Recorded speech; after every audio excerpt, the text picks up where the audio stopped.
দর্শক, আমরা এই মুহূর্তে রয়েছি ঢাকেশ্বরী মন্দিরে। আপনারা দেখতে পাচ্ছেন এখানে সমবেত হয়েছেন সার্বজনীন পূজা কমিটির সভাপতি এখানে রয়েছেন। কিছুক্ষণ আগে এখানে জামাতে ইসলামের আমির ঢাকা শফিকুর রহমান এসেছিলেন। আমরা এখানে জায়গায় হামলার কথা শুনছি, সেখানে ইসলামী আন্দোলনের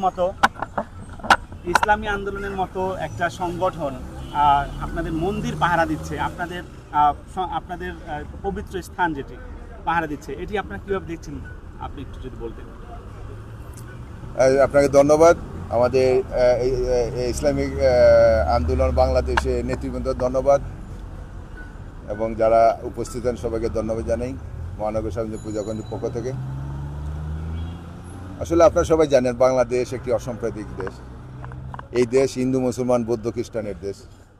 এই দেশে যখন রোজা আসে পাশাপাশি পূজাও চলে, এবং এই দেশে আমি যখন ছোটো ছিলাম, যখন ঈদ আসতো আমার বাবা কিন্তু জামা কিনে দিত, ঈদের আনন্দ। আমরা তো এই বাংলাদেশ দেখছি পাকিস্তান আমল থেকে শুরু করতে, আমার জন্মের পর থেকেই। কিন্তু একটা মানুষের ভিতরে এই দেশের হিন্দু বৌদ্ধ খ্রিস্টান উপজাতি আদিবাসী যারা, যখনই দেশের পরিবর্তন হয় তখনই কিন্তু এই হিন্দু বৌদ্ধ খ্রিস্টান যারা আছে তাদের উপর আঘাত আসে, তাদের মন্দিরে আক্রমণ করা হয়, তাদের ব্যবসা বাণিজ্য লুট করা হয়, মা বোনের উপর ইজ্জতে আঘাত আনে। এটা কিন্তু এই বাংলাদেশ না, আমরা এই বাংলাদেশ চাই না। কিন্তু এই ছাত্র জনতার এই যে আন্দোলনের মাধ্যমে বর্তমান অবস্থা চলছে, যদিও ইন টাইমে গভর্নমেন্ট হয় নাই, রাস্তাঘাটে কোনো পুলিশ নাই, কোনো প্রশাসন নাই, কার কাছে যাবে? কিন্তু আমরা যখন দেখি আমাদের পবিত্র মন্দির ঢাকেশ্বরী মন্দিরের সামনে আমাদের মুসলমান ভাইয়েরা উপস্থিত, তখন আমার মনটা ভরে যায়, তখন ভাবি যে এই বাংলাদেশ আমার। কিন্তু পাশাপাশি যখন মহিলাদের আর্তনাদ শুনি, বাঁচাও বাঁচাও, আমাকে মেরে ফেললো, আমাদের মন্দির ভেঙে দিছে, তখন পাশাপাশি চিন্তা করি এই দেশটা কার, কীভাবে চলতে দেশ।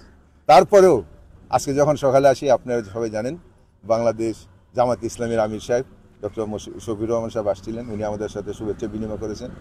এবং আমি দেখলাম যে আজকে আমাদের সবাই জানিয়েছে যে ইসলামী আন্দোলন বাংলাদেশের সকাল থেকে বাংলাদেশে যারা আছেন নেতৃবৃন্দ এখানে থাকেন, এবং আমরা বিশ্বাস করি এইভাবেই তো চলবো, হিন্দু মুসলমান বৌদ্ধ খ্রিস্টান এই বাংলাদেশ। আমরা তাহলে কি মনে হয় যারা এই যে হামলা করছে তারা কারা? আসলে সবাই বলে তারা দুষ্কৃতিকারী, তারা দুর্বৃত্ত। আসলে কেউ না কেউ তো একটা দলের মধ্যে আছেই, এটা তো অস্বীকার উপায় নাই। আমরা সবাইকে আহ্বান জানাই যে যেভাবেই থাকুক, দুর্বৃত্ত যদি হোক, তাহলে আমরা সবাই সম্মিলিতভাবে সেটা প্রতিহত করি, যাতে মানুষের ভিতরে ভয়ের সৃষ্টি না হয়, আশঙ্কার সৃষ্টি না হয়, মানুষ যাতে শান্তিতে বসবাস করতে পারে।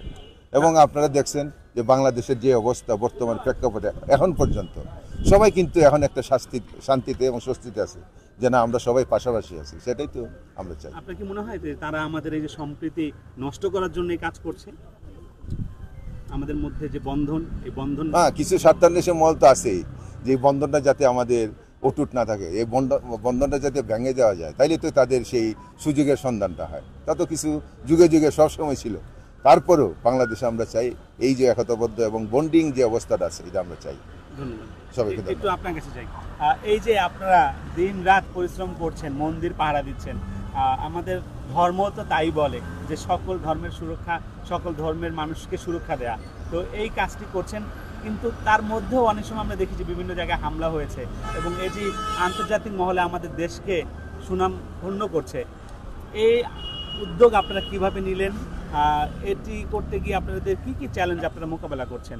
বিভিন্ন সময় সরকার পরিবর্তন ঘটলে একটা কিছু ঘটে দেশে, এই জন্য আমাদের আমির পীর সাহেব হুজুর চরমনাই উনি বলছে প্রথম থেকেই, সাথে সাথে যখন সরকার পরিবর্তন ঘটে বাংলাদেশের প্রতিটা নেতা কর্মীরা বলছে তোমরা প্রতিটা সংখ্যালঘুর তাদের বাড়িঘর, মন্দির, গির্জা যা কিছু আছে সব তোমরা তার নিজ দায়িত্বে পাহারা দিবা, কেউ যিনি কোনো দুর্বৃত্ত যিনি এখানে কোনো কিছু ঘটাতে না পারে। যার জন্য তার পীর সাহেব হুজুর আমাদের আমিরের নির্দেশে আমরা সারা বাংলাদেশ ব্যাপী এই কাজ করছি। প্রতিটা মন্দির, গির্জা, তাদের যে দোকানপাট, আমাদের অনেক হিন্দুদের দোকানপাটও আমরা পাহারা দিছি অনেক জায়গায়, তাদের দোকান ভাঙতে না পারে। এই যে যেটি তারপরেও অনেক জায়গায় অনাকাঙ্ক্ষিত ঘটনা ঘটে গেছে ইতিমধ্যে, যদিও আমার সামনে অন্তরে এরকম ঘটনা আমি দেখি নাই ঘটার জন্য। দেখেন হয়তো আপনি কোনো না সংবাদপত্রের তথ্য অনুযায়ী আর কি অনেক কয়েকটা জায়গাতে ইতিমধ্যে লুটপাট কিংবা ভাঙচুরের ঘটনা ঘটেছে, সেগুলো কারা করছে বলে মনে হয় আপনার কাছে? দেখেন, এরা কিন্তু রাজনৈতিক পরিচয় দিয়ে চলে কথা শুধু, কিন্তু আসলে এটি দুর্বৃত্ত।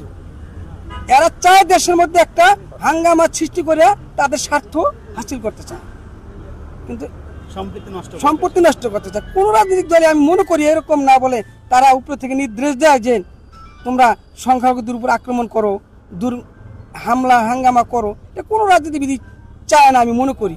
কিন্তু যারা করে এটা সত্যিকারই দুর্বৃত্ত, এরা তাদের স্বার্থের জন্য করে এই কাজ। আমরা বিশ্বাস করি যে দেশটা সবার, আমরা মনে করি এই দেশ সবার। আমার যেরকম অধিকার, আমার একজন হিন্দু ভাইয়ের ওরকমই অধিকার। উনি যেরকম এই দেশের বাঙালি, আমিও ওরকম একজন বাঙালি। আমার মধ্যে ওনার মধ্যে কোনো পার্থক্য নাই। উনি এই দেশে থাকার যতটুকু অধিকার আছে আমারও ওরকম অধিকার আছে। এই জন্য আমরা মনে করি হিন্দু মুসলমান খ্রিস্টান যারা আছে আমরা সবাই ভাই ভাই, কারোর সাথে কোনো দ্বন্দ্ব থাকবে না আমাদের। এটাই আমাদের পীর সাহেব হুজুরের নির্দেশ। ঠিক আছে, ধন্যবাদ ভাই। আপনার একটু কথা শুনি। আপনি একটু আগে একটা অভিজ্ঞতার কথা বলছিলেন যে একজন মুসলিম ভাই যিনি কিনা ইসলামী আন্দোলনের সদস্য,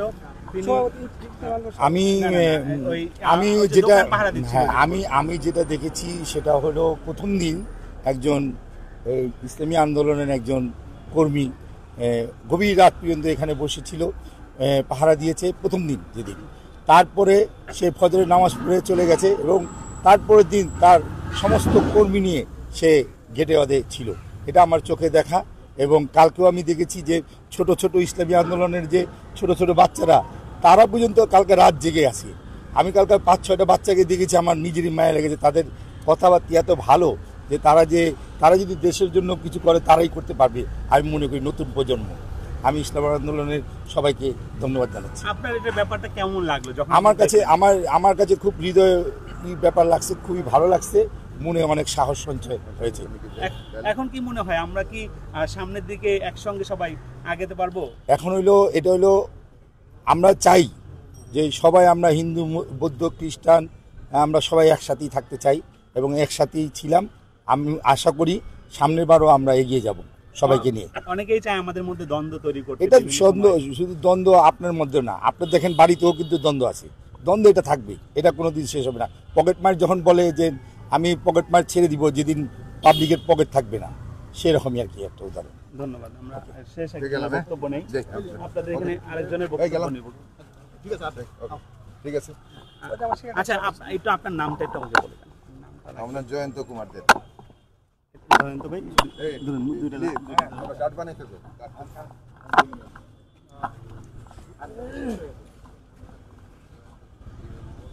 হ্যাঁ দর্শক, আপনারা যেমনটা দেখছিলেন এখানে কথা বলছিলেন জয়ন্ত কুমার দে। উনি যেটা জানালেন কিছুক্ষণ আগে জামাতের আমির এখানে এসেছিলেন এবং 12টার দিকে ইসলাম স্বাধীনতা আন্দোলনের নেতা চরমনাই পীর সাহেব আসার কথা ছিল, কিন্তু উনি আসেননি। ওনার আগামী কিছুক্ষণ পর হয়তো বা 4টার দিকে আমাদেরকে যেটা জানানো হয়েছে, সংবাদকর্মীদের যেটা জানানো হয়েছে, 4টার দিকে ওনার আসার কথা রয়েছে। এই ছিল দর্শক ঢাকেশ্বরী মন্দিরের সর্বশেষ পরিস্থিতি।